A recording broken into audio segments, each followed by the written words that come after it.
C'est bien au contraire, c'est ce que tu dis. Là, dans le documentaire, tu dis bien, moi j'ai cru que ça allait être le paradis. Et c'est pas le paradis, c'est bien ce que tu dis. Donc, tu penses toujours que la France, elle est le paradis du tout. Mais en fait, non, absolument pas. Mais moi, j'ai pensé que la France est un Eldorado seulement pour l'autisme, parce que c'est ce problème-là que je vis. Oui. Comment ça qu'elle a, hein? Je l'ai. Avec mon phone. Avec mon maman. D'accord. J'étais une femme pleine de vie heureuse, une jeune femme qui avait une vie stable, une jeune femme aussi très instruite. Je mets les enfants, je vais m'occuper des enfants depuis toute petite. Avant d'être même instruite, j'étais une volontaire qui s'engageait dans les crèches pour aider des gens, m'occuper des enfants parce que je faisais avec amour. J'étais avocate, mon époux était journaliste. Nous avions un enfant qui à l'époque avait 10 ans, le grand frère d'Aude, et nous attendions une petite fille. Enfin, nous avions vraiment une vie très agréable, une famille nombreuse, extrêmement unie. Lorsqu'Aude est né, Adrien, qui était à l'école ce jour-là, a été prévenu. Il est accouru avec une joie immense. Donc la nouvelle vie a commencé et on s'est dit, voilà, l'enfant qui nous manquait est là. Cette deuxième partie de notre vie avec 2 enfants va être merveilleuse. Vous vous demandez, mais eux, ils viennent pas d'Afrique. En fait, j'ai voulu vous parler de leur histoire, car eux aussi rencontrent les mêmes galères que les autres parents qui viennent de l'étranger. Aude, c'est la maison.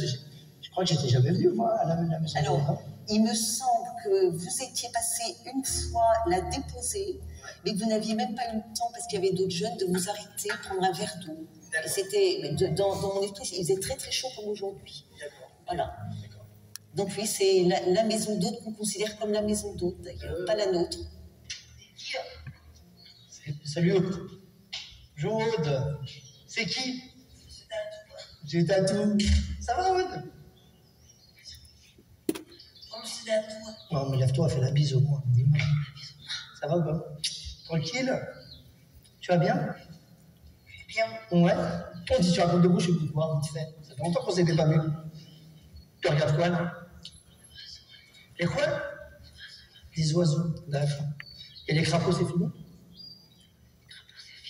Ça va, ouais? Ça va et toi? Ouais, alors regarde pas les crapauds. Si, Si? ouais. Là, c'était la préférence des oiseaux, mais... D'accord. Ça va avec Hawa? On sera à 3h. À 15h ou à 16h? On sera à 15h. À 15h. C'est bientôt. Quand tu as appris que tu étais papa et que tu as eu ton premier enfant avec madame à la maison, ça s'est passé comment? Ça s'est passé plutôt bien parce que mon grand-fils, il est né à la maison. Le temps que j'appelle le pompier, tout ça. Heureusement, il y avait la famille qui était là, qui m'ont aidé. Après, ils m'ont accompagné à l'hôpital. C'est mon enfant, ce jour-là, j'ai travaillé. Il est né le soir à 21h, je crois, 21h par là, à l'hôpital. Pour le grand, j'étais prêt, comme il est né à la maison. J'étais prêt. Pour lui, je n'étais pas prêt à l'hôpital. Je n'étais pas là à l'hôpital, en fait. J'étais content. Très, très content. En 2007, je suis tombée enceinte. Donc tout le monde aussi attendait l'arrivée de ce bébé avec joie et avec satisfaction. 3 ans après est né mon deuxième fils. Le bonheur s'est agrandi dans la famille. Allô, bonsoir monsieur.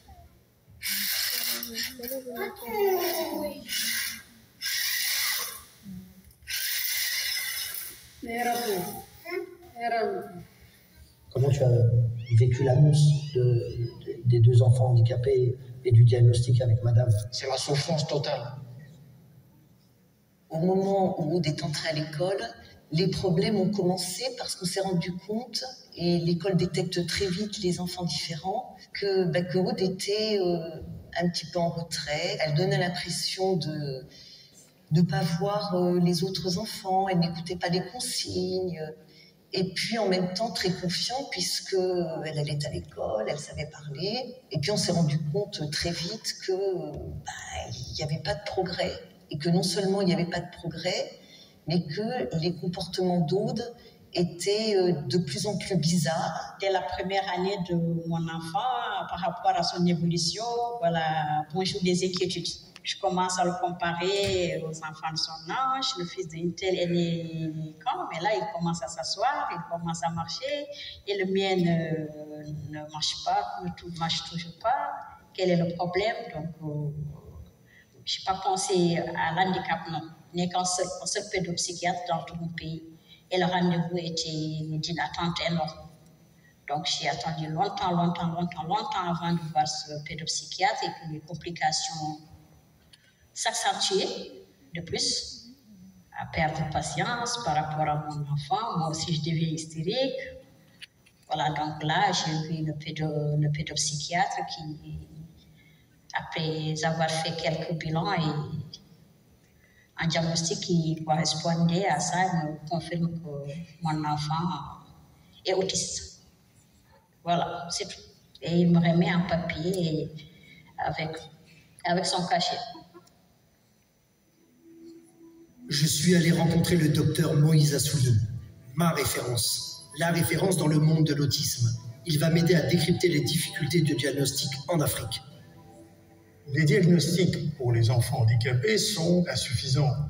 Mais ils sont insuffisants souvent ici aussi en France. C'est-à-dire que ce sont des processus longs qui impliquent pas mal de services. C'est surtout sur la précocité du diagnostic. Et souvent, ça s'étale un peu trop dans le temps. Et l'autre chose, c'est la question du suivi et de l'accompagnement. Parfois, c'est complètement destructeur.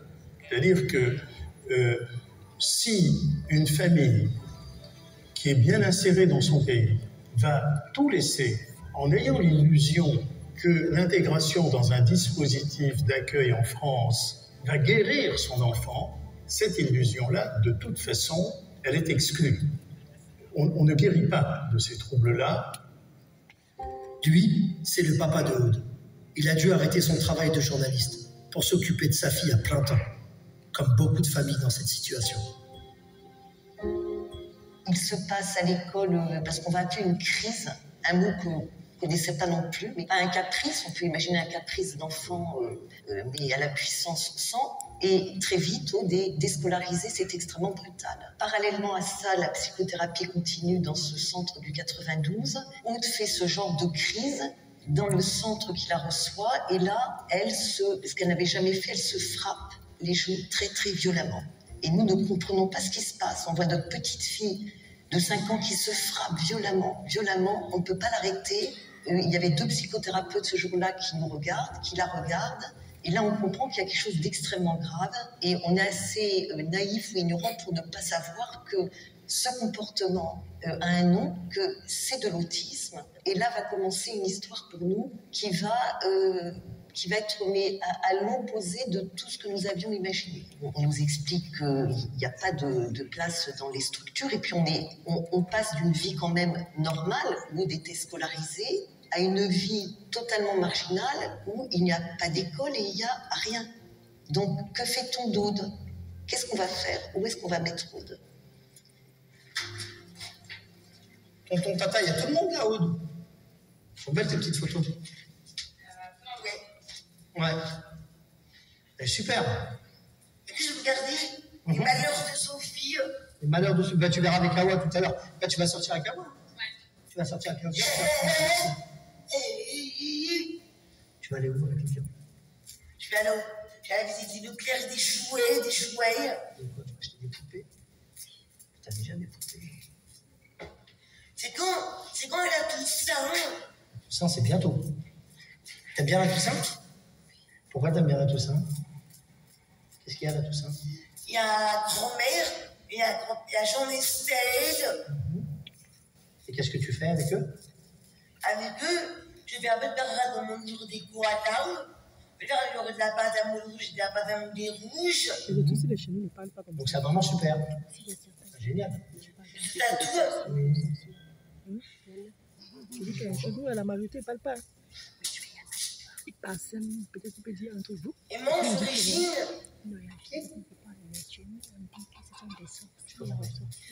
bordelais d'origine. Ah, t'es de quelle origine? T'es de quelle origine, toi? Maman, alors j'ai pris un cheval qui s'appelle Juno. Maman est de quelle origine? Maman, elle est française. Voilà, donc tu es d'origine française et papa? Papa est d'origine albanaise. Donc, tu es française. Je suis albanaise. Voilà, t'as compris? C'est bon? Ok? Et moi, je suis d'origine. Là-haut, tu es quelle origine? Zitoun, l'huile d'olive. Je viens de la Kabylie, moi, d'Algérie.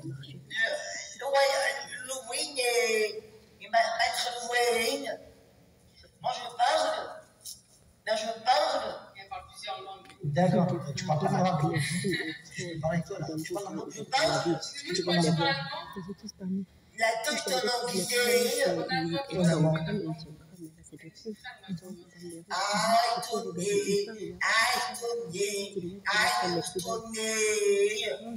Non, t'as pas dit. Non, t'as pas. Ça le bel coup. C'est le manono. C'est le manono, oui. Ici, une maison de prison. Pourquoi maison de prison? Alors, une maison de prison parce que on y était quand même assez enfermés. C'est-à-dire que Aude, on était subordonnés aux éducateurs qui venaient. C'est-à-dire à l'époque, c'était une AVS pour l'école et c'était une AVS qui, l'après-midi, revenait à la maison pour le mi-temps. Donc, on était tout le temps à la maison et il était difficile à l'époque de sortir Aude. Aude n'avait pas... Alors, elle avait... Sa vie sociale se limitait à l'école, mais en dehors du temps de prise en charge par les AVS, c'était compliqué. On n'avait pas de vie avec Aude. Puis après, bien plus tard, là, son éducateur qui était...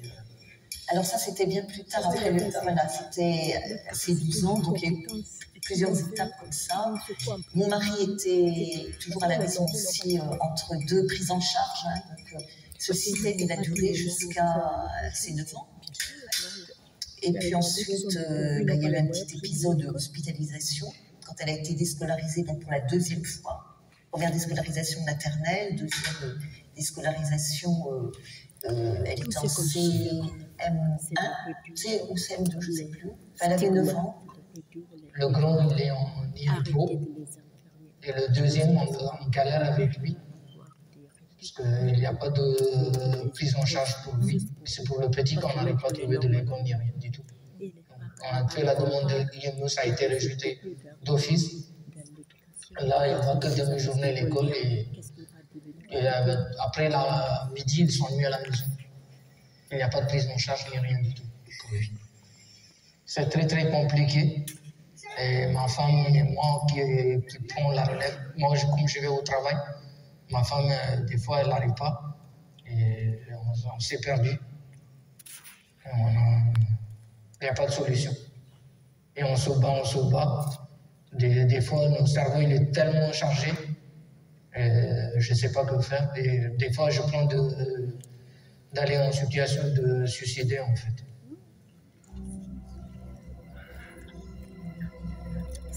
Srini dit des mots durs à entendre, du désespoir, une émotion forte. Certains y pensent, et d'autres passent à l'acte.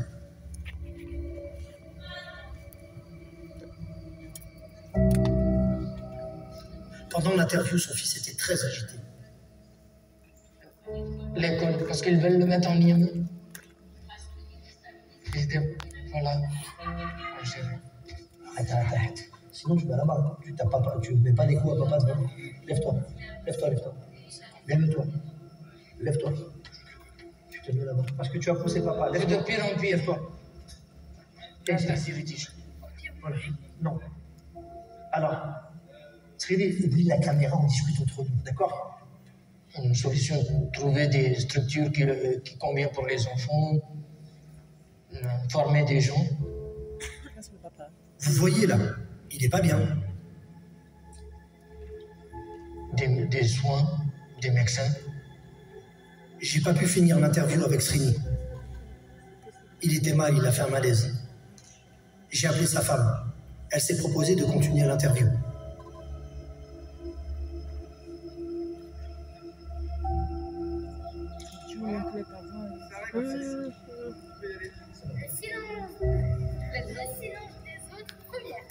Il a une journée, il est parti au travail, le corps va beaucoup de battre, la palpitation.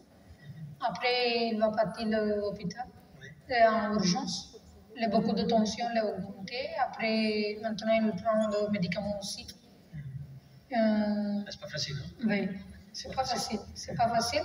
Moi, je commence mon fils aussi pour donner le médicament, pour calmer tout ça. Parce qu'avant, je ne donne pas les médicaments. Oui, il n'avait pas de traitement avant. Voilà, parce que obligé, moi, je prends le médicament pour calmer, pour concentrer l'éducation avec l'AVS, dans l'école, ça se passe très bien un peu. C'est ça. Toutes les familles ont une préoccupation sur comment mon enfant va être accompagné après moi.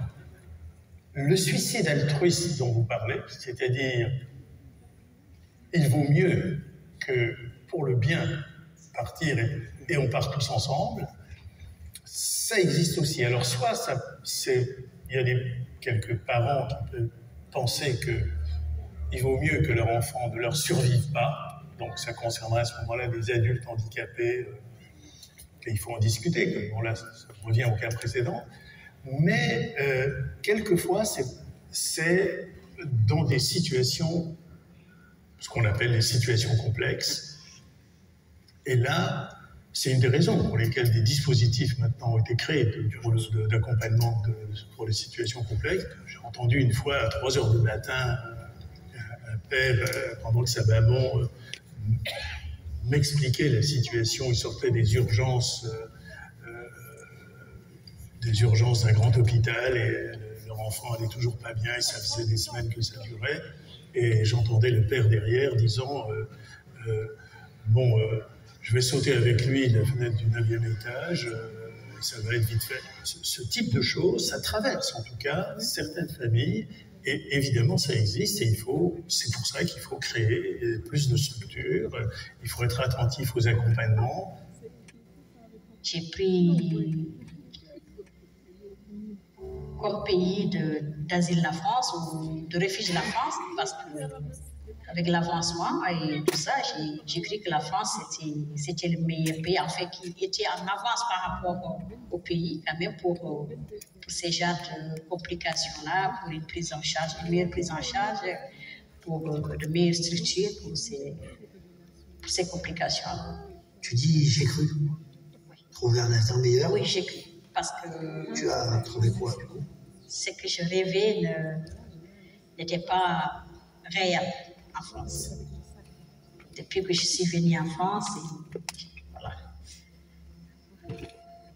C'est une autre tournure. Un vrai parcours de combattant.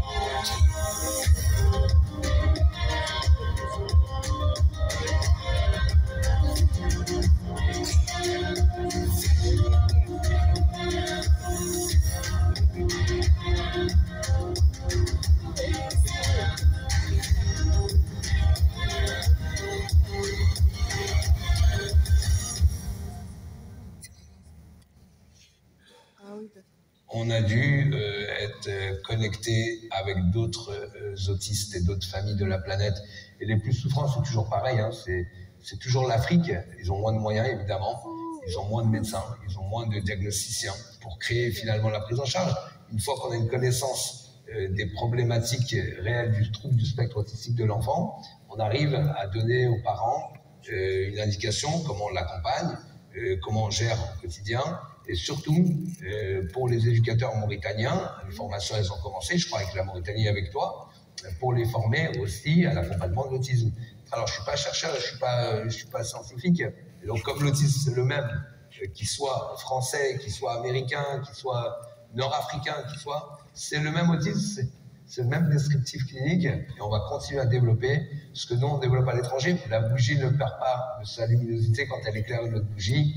Elle peut en éclairer autant qu'il y en aura besoin, surtout chez nos cousins, chez nos amis africains, sur ceux qui ont le plus besoin de lumière. On ne va pas se tromper de vie et d'engagement. En tout cas, notre engagement, il il est réel et on va continuer à le développer en Afrique.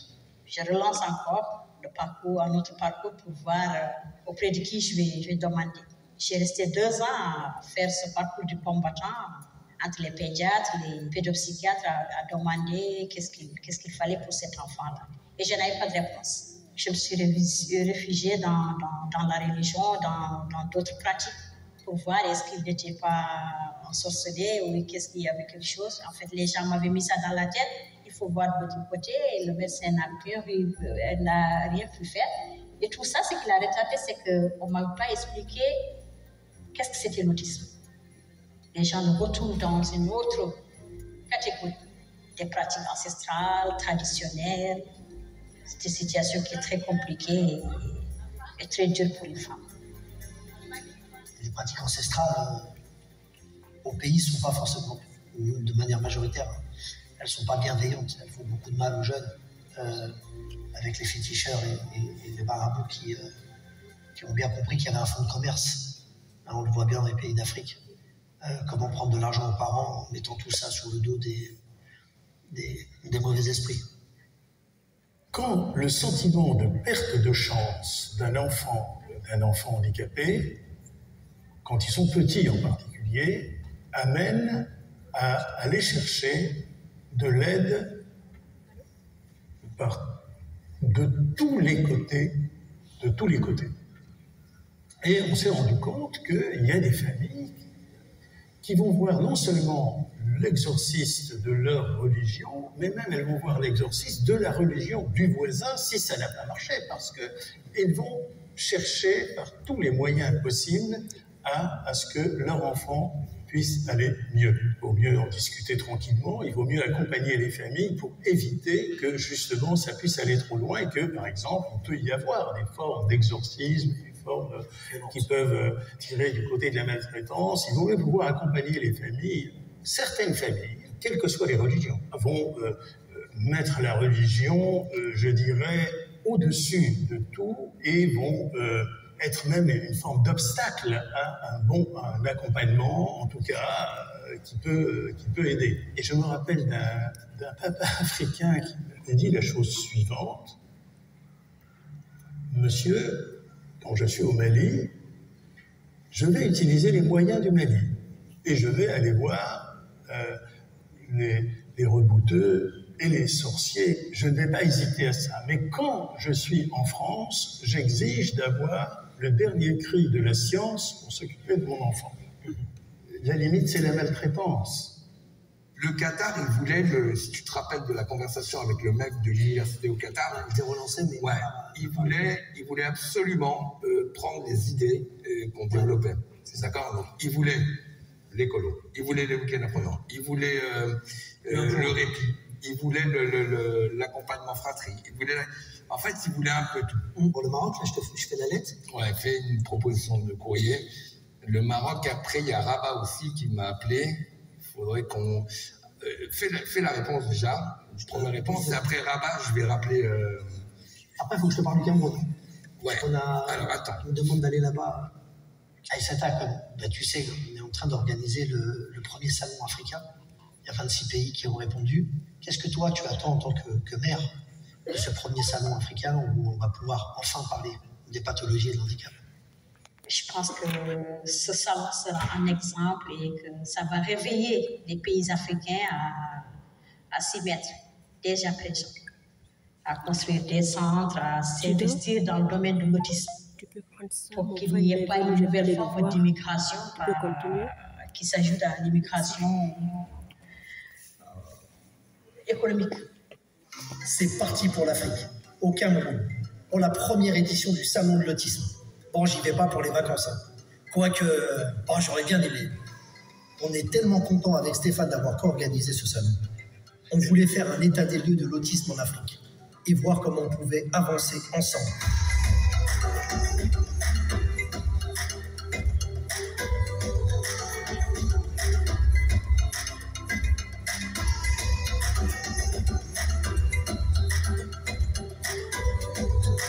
On se bat avec ce qu'on fait juste pour être dans l'habitat inclusif. Le but, c'est que ces gens-là puissent vivre en la même forme que ceux de dans la cité avec un Français à Paris, et leur donner l'espace de vie avec des droits. La réalité française n'est pas aussi paradisiaque qu'on pourrait le penser, parce que souvent on se dit en France c'est mieux. La France, elle a quand même 40 ans de retard, tout le monde le sait. J'ai rejoint mon ami Dia. Nous l'avons invité pour faire des conférences. Et il en a même profité pour faire des diagnostics gratuits. On t'embrasse, on te dit, bye. Ciao. Allez, ciao. Ciao. Bonjour Dia. Dans l'expérience que tu as, ça fait très longtemps que tu pratiques avec les autistes, notamment du monde entier, tu les reçois. Tu as constaté que beaucoup de familles venaient de l'étranger et selon toi, quel était le constat à la fois de ces familles et de la problématique de l'autisme? Je dirais, dans les pays où je suis allé faire des consultations, les professionnels n'ont pas été formés du tout. Donc, ces familles pensent qu'ils veulent venir tous en Europe, et essentiellement en France, parce qu'à chaque fois, ils me posent la question, je dis, mais vous savez, c'est bien, on est déjà un peu saturé en France. Comme c'est très saturé, les gens ont du mal à prendre nos enfants comme on dit. Alors, moi, je dirais, j'ai dit aux familles, j'ai fait des consultations, j'ai dit aux familles, il faut vraiment qu'on vous prenne en charge sur le plan local, former les personnes, même avec des petits outils bien, et il faut qu'ils ne fassent pas des voyages inutiles dans le sens, parce que ça va excessivement cher. Et pour venir, et puis on sait très bien que tout est payant, parce qu'ils ne sont pas du tout dans le système. C'est pas forcément trouver la prise en charge optimale. La prise en charge. J'essaie de les former sur place quand je peux, avec des médecins ou même des professionnels, quand des professionnels de santé. Et puis il y a aussi peut-être la mise en place d'une politique sur l'autisme dans tous ces pays qui n'existent pas pour l'instant. D'après ce que tu as constaté. Dans certains pays, il n'y a même pas un truc gouvernemental, je dirais, du gouvernement, où il n'y a même pas un circulaire pour la prise en charge, il n'y a rien. Dans certains pays, moi j'ai vu, il n'y a même pas de sensibilisation. Quand on parle d'autisme, c'est quoi? On va déjà poser la question, parce qu'ils ne sont pas du tout sensibilisés. Je me suis rendu compte, moi, personnellement, parce que j'ai fait des consultations ici, ce qui est important pour moi, parce que je suis venu d'ailleurs pour faire des consultations, et j'ai vu aussi la souffrance des familles. Je retrouve un peu également la souffrance des familles, comme je le retrouve dans mes consultations en France. Mais là, c'est un peu différent. Ils pensent que c'est une maladie mentale. Je suis obligé de faire un peu de l'enseignement, comme on dit. Je dis c'est un handicap. Donc ça sera toute la vie, mais il y a des possibilités d'accompagnement, la prise en charge correcte. On les forme et après ils prennent la relève. Nous, on ne va pas aller s'imposer en disant nous sommes les meilleurs, non. Avec Dia, on est parti visiter une école à Douala. Il était très attendu.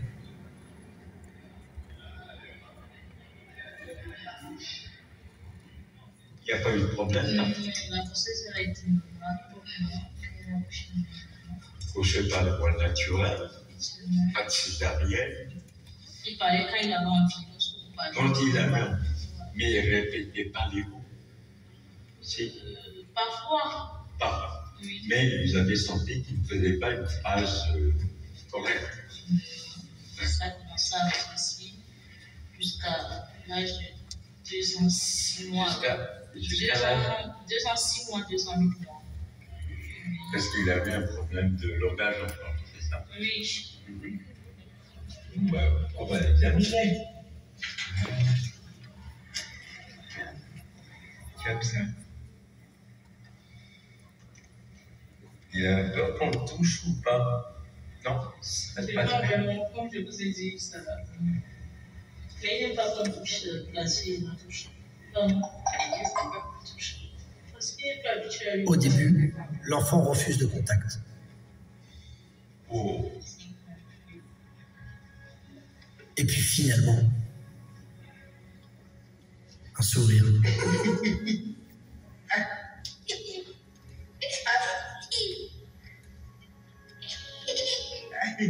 Il y a quand même des pays qui ont essayé de mettre en place. Ils ont rattrapé le retard. Ils n'ont pas mis des centres de diagnostic comme ça existe en France. Ils ont formé le personnel et en fait, le diagnostic est posé dans un hôpital général, direct.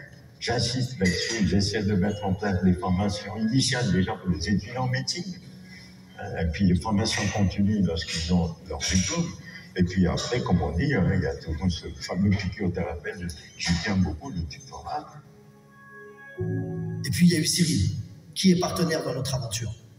Cyril m'a accompagné pendant le salon. Il travaille pour une compagnie d'assurance. Il nous a aidés au financement et à sa réalisation. Depuis quelque temps, nous travaillons ensemble à l'écriture d'un projet pour accompagner les familles et les enfants.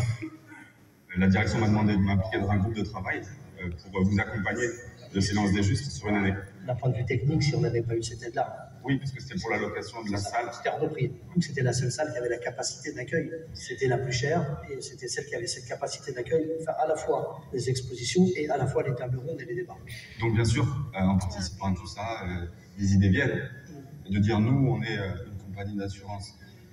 On a des outils de téléconsultation partout dans le monde. On a des services pour soi, pour sa famille, pour ses amis. Parce que quand je pense à ça, je me dis le soutien psychologique des familles est indispensable. Donc je pense qu'il y a des possibilités en fait de sécuriser le parcours et les frais qui sont investis par les familles pour le soin de leurs enfants. Après avoir discuté avec beaucoup de familles et beaucoup de professionnels, certaines souhaitent partir, tandis que d'autres veulent rester. Un seul point commun, ils ont besoin d'aide. La prise en charge des enfants autistes au Maroc passe sur beaucoup de méthodes, beaucoup de structures, beaucoup de stratégies, mais ça reste très très cher pour les familles. On constate que beaucoup de familles quittaient le Maroc au début pour trouver des méthodes nouvelles ou bien un bien diagnostic à l'étranger. Au Comores, actuellement, nous sommes le seul centre d'accueil dédié aux enfants vivant avec handicap. Le pays n'a pas de statistiques. En Somalie, on a créé avec des équipes professionnelles, des psychologues, des neurologues, des psychiatres et d'autres médecins, qui ont eu plein de mamans qui sont revenues au pays pour pouvoir nous aider. Et on a créé un centre qui permet de prendre en charge les enfants autistes. La plupart de ces enfants qu'on prend en charge, ce sont que les mères qui s'occupent de leurs enfants. C'est des mères seules, divorcées, à qui on a abandonné tant sur le plan familial que sur le plan de l'entourage. Une des raisons qui m'a poussée à rester est de former les parents, mais aussi de créer un centre. C'était vraiment éviter l'immigration vers l'Europe. Actuellement au Gabon, il y a des choses qui se mettent en place, qui commencent à se mettre en place du fait de la sensibilisation qui est assez forte par les associations de parents, mais surtout aussi des corps professionnels qui tirent la sonnette d'alarme, notamment les orthophonistes qui font un travail extraordinaire sur le terrain. Donc la prise en charge n'est pas encore vraiment structurée, mais il y a un centre qui vient d'être ouvert, sans public. Comme on s'en doute tous, le coût de la prise en charge dans un cabinet privé est assez élevé, surtout dans le contexte économique africain. L'autisme en Mauritanie, on en parle, mais il reste beaucoup de choses à faire. Donc pour le moment, il n'y a pas beaucoup de spécialistes, il n'y a pas de centre adapté, et il n'y a pas de spécialistes dans le domaine. Et ce sont les parents qui essayer de s'entraider entre elles pour essayer d'accompagner leurs enfants. Je fais mon master en santé publique, mais je suis sortie hors du commun pour aller faire ma recherche à l'autisme. C'était une motivation personnelle. Et deuxièmement, c'était pour aider le moment qui souffrent en RDC, qui jusque-là laissent encore leurs enfants dans les enclos. Et surtout en cachette, ils ne veulent pas faire sortir les enfants à la lumière du jour. Et surtout ne pas se promener avec ces enfants-là en public. Je pense que depuis ces 14 années que je passe au Sénégal, il y a une grande évolution par rapport à l'autisme. C'est-à-dire qu'au départ, on n'avait absolument aucune sensibilisation, il n'y avait pas de mobilisation générale. Là, aujourd'hui, il y a beaucoup de choses qui se mettent en place. Il y a des structures qui s'ouvrent, il y a des spécialistes qui se mettent en place. Il y a aussi des parents qui montent des associations ensemble pour arriver à faire vraiment évoluer les choses et bouger les choses par rapport à l'autisme. Voilà. Après une semaine de débats et de rencontres, on s'aperçoit que tous ces pays ont besoin de la même chose. d'une politique faite par le gouvernement sur la prise en charge de l'autisme, des outils et des moyens. Tous ces pays pensent que l'herbe est plus verte ailleurs. Mais dans notre réalité à nous, Français, nous sommes venus leur dire que l'herbe n'était pas plus verte ailleurs et qu'il serait mieux pour eux de rester et de consolider les savoirs et les échanges afin d'éviter les drames que nous rencontrons sur le terrain. Un message pour mes frères et mes sœurs de l'autre côté des frontières. Ne croyez pas que la France est l'Eldorado de l'autisme. Nous avons nos difficultés. Nous pouvons vous aider. Il est préférable, de manière collective, de bâtir dans votre pays pour vos enfants que de venir de manière individuelle vous mettre en danger ici. Oh, super. Et donc, ça, c'est un travail non seulement qu'on va continuer à faire, mais qu'on va développer. Demain, c'est aussi d'éclairer. Alors, d'éclairer, je le dis en toute humilité, c'est pas moi qui éclaire, hein, c'est une équipe. Nous, on a eu la chance, avec toi, d'être connectés avec des spécialistes de l'autisme. Le côté positif, au fond, c'est que l'accompagnement des handicapés a énormément progressé, peut-être beaucoup plus sur un plan scientifique, au niveau des connaissances, dans les 10 dernières années que dans les 50 années précédentes. Ce qui fait qu'il n'y a pas besoin de passer par toutes les étapes par lesquelles sont passés les pays avancés pour l'organisation d'accompagnement du handicap. On peut aller directement à des formes modernes d'accompagnement tout de suite dans ces pays-là.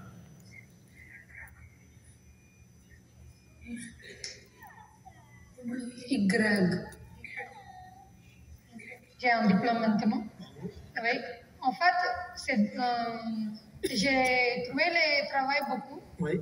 Je ne peux pas laisser mon fils tranquille, je ne peux pas aller. Il n'y a pas de prise en charge. Voilà, c'est ça. Du coup, tu as eu la formation, tu as eu le diplôme, tu as le travail, mais tu ne peux pas bosser parce que ton fils est là. Voilà. Moi, j'ai besoin de temps pour calmer pour moi. Bien sûr, tu es tout le temps avec ton fils, toi, tu n'as pas de vie sociale, tu ne peux pas travailler, tu ne peux pas te reposer.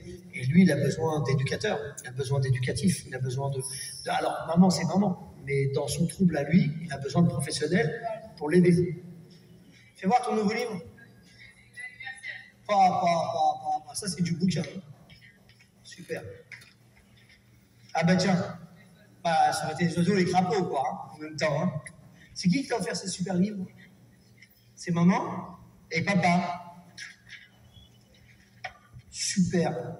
Et dis-moi, c'est lequel oiseau que t'aimes le plus dans le bouquin? Aude. Aude, je sais pas. Le serpent. Oui, ça c'est le serpent, mais dans ce bouquin-là, c'est lequel oiseau que t'aimes le mieux? Viens voir. Montre-moi. Ferme celui-là. C'est lequel que t'aimes le mieux? Je montre. Ouais, montre-moi. Je montre.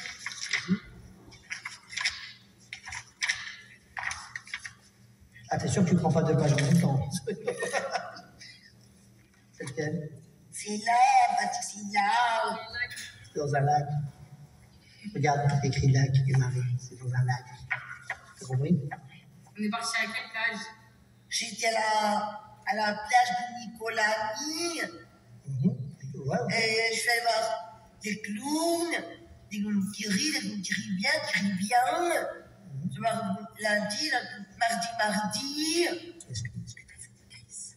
J'ai pas vu des grises. Bravo. J'ai bien comporté de la mois de juillet. En haut de ta plat. Et oh, tu sais que ça fait longtemps que t'as pas fait. Tu te rappelles des courses que tu faisais avant?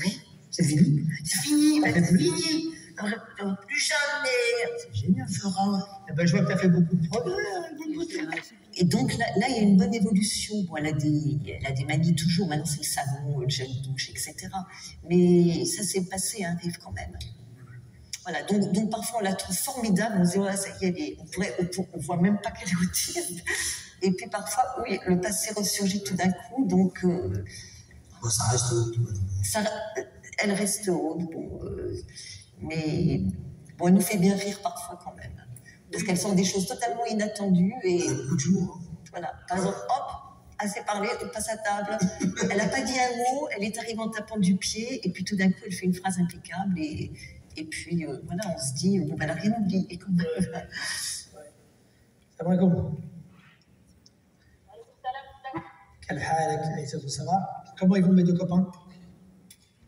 Ils vont bien, on va aller à l'école, Alpha il est là, en train de circuler dans la chambre, faire des vêtements. T'avais déjà vu le docteur Latifa ou pas? Oui, et Didier Rabé aussi, parce que là, pourquoi je ne t'ai pas parlé, parce que je ne pas saoulé avec tout ça, il n'y a même pas un mois qu'il a commencé le traitement là-haut. Quel traitement? Il est sous Tessia. D'accord. C'est qui a prescrit? C'est qui a prescrit? Le tertiaire, c'est qui l'a prescrit? C'est votre pédopsychiatre, le docteur Didier Rabin, c'est ça? Didier Rabin, ok, d'accord. Et ça marche ou pas? Je ne sais pas. Je sais pas. Ça avait l'air de marcher. D'accord. Ça avait l'air de marcher les 2 premières semaines. Dans ces cas-là, il faut que tu vois avec Assa qu'elle te prenne rendez-vous avec Didier Rabin et que tu réévalues peut-être avec lui le traitement. Parce que si ça fait 2 semaines et que ça a bien marché et qu'avant le départ, bon, je pense qu'il peut être angoissé peut-être pour le départ et pas dormir. Si c'est juste avant, après il y a les activités, il dort bien. Retour d'activité, il dort pas parce qu'il fait rien, ce qui est normal. Du coup, il s'emmerde et il a du mal à dormir. Ça c'est important pour toi. Là, sur la préfecture, on a fait quoi du coup? On en est où avec la préfecture? Voilà, avec la préfecture, j'ai eu mon récépissé. Ah, bravo, félicitations. C'est une bonne nouvelle, un avancement de plus, un pas de plus. Donc là, j'ai eu mon récépissé et en attendant d'obtenir des papiers administratifs, parce que j'ai obtenu Attends, quand tu dis que tu l'as eu, ça veut dire que c'est bon. Oui, c'est bon. Il n'y a pas de problème. Tu l'as dans tes mains ou il faut aller le chercher? Je suis allée le chercher, j'ai un peu galéré. D'accord. Mais tu l'as? Oui, je l'ai dans mes mains. C'est bon. Ok. Ouais. Voilà, donc bravo. là, on a gagné une étape. Côté administratif, c'est OK. C'est bon. Voilà. La MDPH avec MDPH, c'est une galère encore. Avec Alpha et Omar ou que avec Alpha? Avec Alpha qui a eu son diagnostic. Omar qui n'a pas encore eu son diagnostic. Et actuellement, il est tout seul à la maison. Il est tout seul avec moi, on passe des journées. D'accord. Ça se bagarre. Oui, ça se bagarre.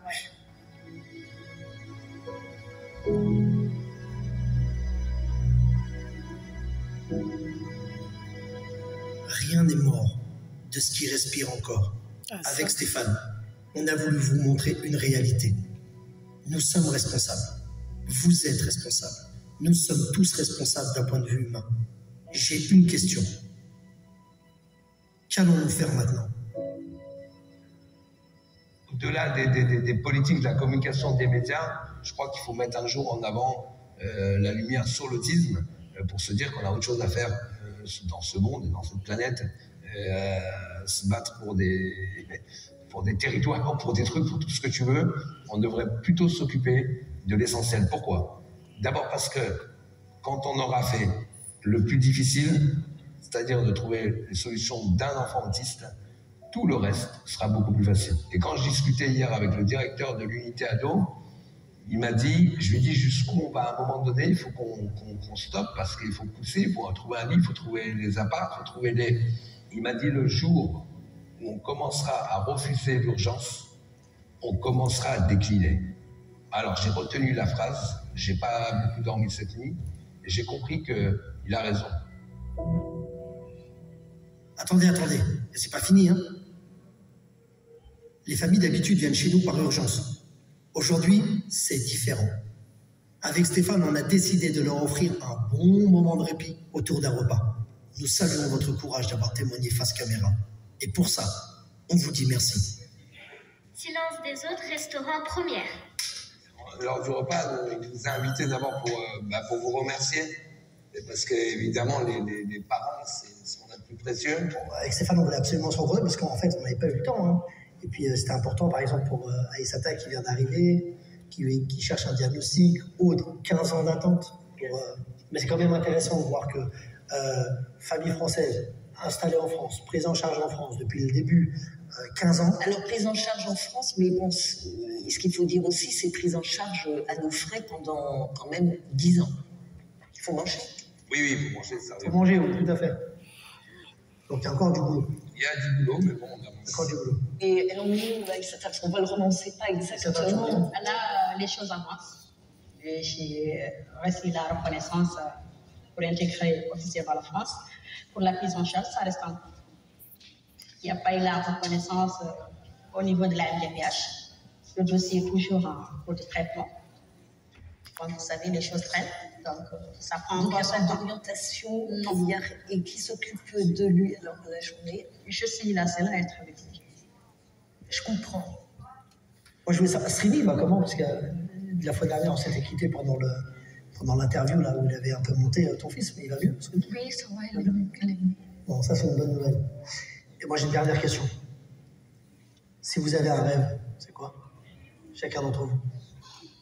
De s'assurer que la dignité et la particularité de nos enfants soient préservées dans un avenir meilleur. Meilleur. Ouais. Pour les parents, pour les enfants. D'accord. Et pour vous? Je n'ose pas le dire. Mais... Ah non, j'ai beaucoup fâché les psychiatres, moins de médicaments. Moins de médicaments. Une belle vie avec moins de médicaments. Et là, pour nous, ce sera vraiment une victoire. Mon rêve, c'est que tout le monde se lève le matin et se pose la question qu'est-ce que je fais aujourd'hui de mieux pour améliorer la qualité de vie de ces fabuleux personnages. Mais bon, c'est utopique. Ça vaut rien. Mon rêve à moi, c'est que le jour où je dois rendre des comptes, j'ai des bus et des bus d'autistes qui disent ça y est, on n'est plus autistes, on vient t'aider. Tu nous as aidés ici, on vient t'aider là. Voilà. Et du coup, je vais chercher Stéphane. Ah, mais écoute, puisque Dieu dit chez nous, si vous avez un ami et que vous ne le voyez pas, appelez-le et il viendra le chercher. Donc j'irai chercher Stéphane. Ça se fera une réunion, t'imagines le nombre de bus. Et n'oublie pas. Hein. Ah, je t'oublie pas. La SNCF, là, les gens là, ils sont là.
Tu m'as dit t'es bon ou t'es moche? Regarde, tu vois, tu peux me coiffer, moi. Regarde les cheveux. Est-ce que j'ai des cheveux pour que je vienne? J'ai pas de cheveux, moi. Je peux pas me coiffer. Les cheveux.